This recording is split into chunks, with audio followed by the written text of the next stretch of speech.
नमस्कार दोस्तों, कहानियों की दुनिया में आपका स्वागत है। इस चैनल पर आपको रोज़ नई नई सामाजिक और पारिवारिक कहानियाँ सुनने को मिलेंगी। कुछ कहानियाँ आपको हँसाएंगी, कुछ रुलाएंगी और कुछ कहानियाँ आपको गुदगुदा जाएंगी। तो चलिए ऐसे ही एक आज भी पारिवारिक कहानी हम शुरू करते हैं। हमारी आज की कहानी है, बेटा मैं बूढ़ा हुआ हूँ, अपना आत्मसम्मान गिरवी नहीं रखा हूँ, जो तुम्हारी बहू के ताने सुनूं। माँ, आप जब भी फोन करती हैं हमेशा पैसों की ही बात लेकर बैठ जाती हैं। पुनीत सरला के ऊपर चिड़चिड़ाने लगा। कैसी चल रही है नौकरी? कुछ पैसा वैसा बढ़ा कि नहीं? माता पिता के प्रति भी कुछ जिम्मेदारी है, ये भी ध्यान रखना। इतना कहते ही पुनीत झल्ला उठा। तो उसमें गलत क्या है बेटा? माता पिता के अरमान भी तो बच्चों को पढ़ाने लिखाने के साथ ही जुड़ जाते हैं कि बड़े होकर बच्चे हम लोगों को समय पड़ने पर सहयोग करेंगे। सरला ने बड़े प्यार से समझाया, लेकिन पुनीत ने कोई जवाब दिए बगैर फोन रख दिया। अब तो पुनीत फोन भी बहुत कम करने लगा और जब सरला खुद फोन करती तो बहुत कम उठाता। सरला अक्सर पुराने दिनों के यादों में खो जाती। कमलेश की छोटी सी परचून की दुकान और सरला 2-4 घरों में खाना बनाने का काम करती, लेकिन अपनी हैसियत से बढ़कर पुनीत का ख्याल रखती। गांव से शहर रोज सुबह 8 किलोमीटर साइकिल चलाकर कमलेश भेजने आते पुनीत को और शाम को फिर 8 किलोमीटर साइकिल चलाकर उसको वापस लेकर आते। और उस समय सरला दुकान संभालती। अरे कमलेश दद्दा, ये गाय कब ले आए? आस पड़ोस के लोगों ने पूछा। अरे भैया, पुनीत हमारा पढ़ाई लिखाई में बहुत मेहनत करता है और इतनी मेहनत के लिए घी दूध दही तो चाहिए ही चाहिए, और बाहर का घी दूध तो असली मिलने से रहा और शौक भी बहुत है उसे घी दूध दही का। लेकिन दद्दा, मेहनत भी बहुत है जानवर पालने में। अरे जब पुनीत पढ़ लिख कर अफसर बन जाएगा ना, तब सारी मेहनत अपने आप वसूल हो जाएगी, कमलेश खुश होते हुए कहते। पुनीत था भी पढ़ने लिखने में होशियार और समय के साथ बहुत बड़ा अफसर भी बन गया। अरे हमारा बेटा तो कोई बहुत बड़े शहर में अफसर बन गया और जल्दी ही वहाँ नौकरी करने जा रहा है।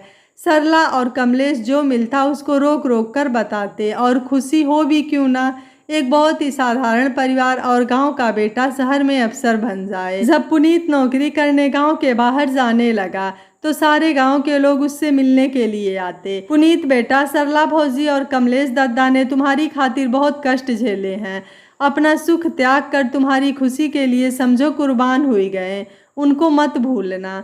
अरे ये भी कोई कहने की बात है, हम हमेशा अपने माता पिता का बहुत ख्याल रखेंगे। और पुनीत शहर चला गया। थोड़े दिनों तक तो सब कुछ बहुत ठीक ठाक रहा। रोज पीसीओ पर बुलाकर माता पिता से बात करता, लेकिन धीरे धीरे शहर पहुंचकर कुछ ऐसा रंग चढ़ा पुनीत के कि जैसे शायद कभी गांव में वो रहा ही नहीं। माँ, मेरे बॉस ने मेरे साथ अपने लड़की की शादी की पेशकश की है, एक दिन फोन करके पुनीत ने कहा। और तेरी मर्जी क्या है? सरला ने पुनीत का मन लेने के लिए पूछा। मैं भी उससे शादी करना चाहता हूँ। तो फिर ठीक है, लगन निकलवा लेते हैं और यहीं गांव में आकर शादी हो जाएगी। सरला ने फिर बेटे की ही खुशी में खुश रहने में भलाई समझी। माँ, वो लोग गांव आकर तो बिल्कुल भी शादी नहीं करेंगे। अरे बेटा, गांव के सब लोग तुम्हारी शादी के बारे में पूछते हैं। कोई बात नहीं, आप लोग यहाँ आ जाइए, गांव में सबको बाद में दावत दे दी जाएगी। ठीक है, सरला और कमलेश दोनों ही मायूसी से बोले और दोनों लोग शहर पहुँच गए। लेकिन वहाँ जाकर अजीब सा लगा उन दोनों को। किसी को उन दोनों से कोई मतलब ही नहीं था। वो दोनों चुपचाप एक कोने में बैठे सब कुछ देख रहे थे। अपना बेटा ही पराया लग रहा था। कितना अरमान था बहू लाने का। बेटे की शादी में कोई कसर नहीं बाकी रखूंगा, पूरे गांव को न्योता बांटूंगी। यहाँ तो सिर्फ 20-25 लोग, और वो भी अनजाने। सरला की आंखों से 2 बूंद आंसू टपक पड़े। बहू कब ब्याह कर घर आ गई पता ही नहीं चला। ना बहू को पैर छूने से मतलब, ना सिर ढकने से। यहाँ तो पूरे गांव की बहुरिया अपनी टोला मोहल्ला के सभी बड़े बुजुर्गों के पैर छूती, और मजाल क्या चेहरे से घूंघट हट जाए। चलो घूंघट ना करे, लेकिन पैर छूकर सम्मान तो दे ही सकती है। बेटा, हम लोग वापस गांव जा रहे हैं। सरला ने सोचा, कम से कम एक बार तो बेटा रोकेगा।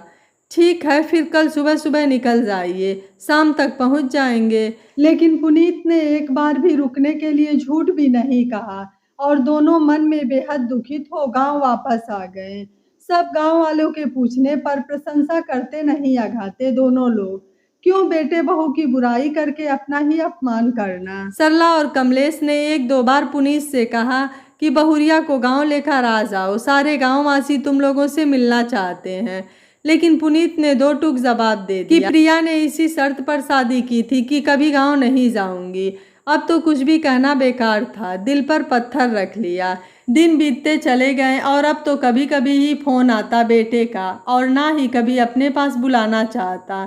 सुनो, मेरा बड़ा मन करता है बेटा से मिलने का, वो नहीं बुला रहा तो चलो हम ही लोग चलते हैं, और फिर उसका जन्मदिन भी आने वाला है, साथ ही मिलकर जन्मोत्सव मनाएंगे। बबुआ बड़ा खुश हो जाएगा। सोच लो कहीं कुछ गड़बड़ ना हो जाए। अरे अपनी औलाद का घर है, गड़बड़ काहे की। ठीक है फिर। और कमलेश के हाँ कहते ही सरला जुट गई पुनीत के मनपसंद सामान बनाने में। शुद्ध देसी घी के बेसन के लड्डू, मठरी, बेसन के सेव और गाय के दूध की गाढ़ी गाढ़ी रबड़ी। और जैसे ही पहुँचे पुनीत के घर, दोनों ने उस समय तो कुछ नहीं कहा, लेकिन उन्हें अच्छा भी बिल्कुल नहीं लगा।